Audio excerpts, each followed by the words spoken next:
Exodus chapter 18. And Jethro, the priest of Midian, Moses' father-in-law, heard of all that God had done for Moses and for Israel his people, that the Lord had brought Israel out of Egypt. Then Jethro, Moses' father-in-law, took Zipporah, Moses' wife, after he had sent her back with her 2 sons, of whom the name of one was Gershom, for he said, I have been a stranger in a foreign land, and the name of the other was Eleazar, for he said, the God of my father was my help, and delivered me from the sword of Pharaoh. And Jethro, Moses' father-in-law, came with his sons and his wife to Moses in the wilderness, where he was encamped at the mountain of God. Now he had said to Moses, I, your father-in-law Jethro, am coming to you with your wife and her 2 sons with her.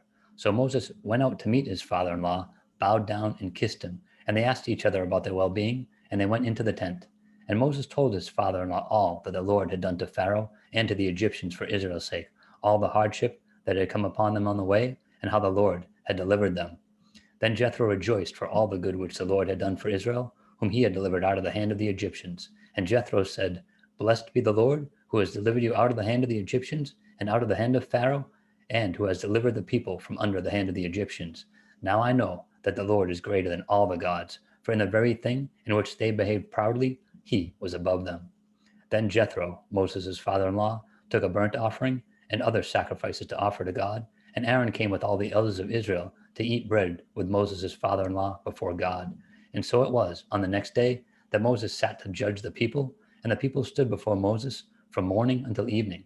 So when Moses' father-in-law saw all that he did for the people, he said, What is this thing that you are doing for the people? Why do you alone sit, and all the people stand before you from morning until evening? And Moses said to his father-in-law, Because the people come to me to inquire of God. When they have a difficulty, they come to me, and I judge between one and another, and I make known the statutes of God and his laws. So Moses' father-in-law said to him, The thing that you do is not good. Both you and these people who are with you will surely wear yourselves out, for this thing is too much for you. You are not able to perform it by yourself. Listen now to my voice. I will give you counsel, and God will be with you. Stand before God for the people, so that you may bring the difficulties to God, and you shall teach them the statutes and the laws, and show them the way in which they must walk and the work they must do. Moreover, you shall select from all the people able men, such as fear God, men of truth, hating covetousness, and place such over them to be rulers of thousands, rulers of hundreds, rulers of 50s, and rulers of 10s, and let them judge the people at all times. Then it will be that every great matter they shall bring to you, but every small matter they themselves shall judge.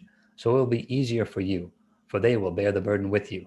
If you do this thing, and God so commands you, then you will be able to endure, and all this people will also go to their place in peace.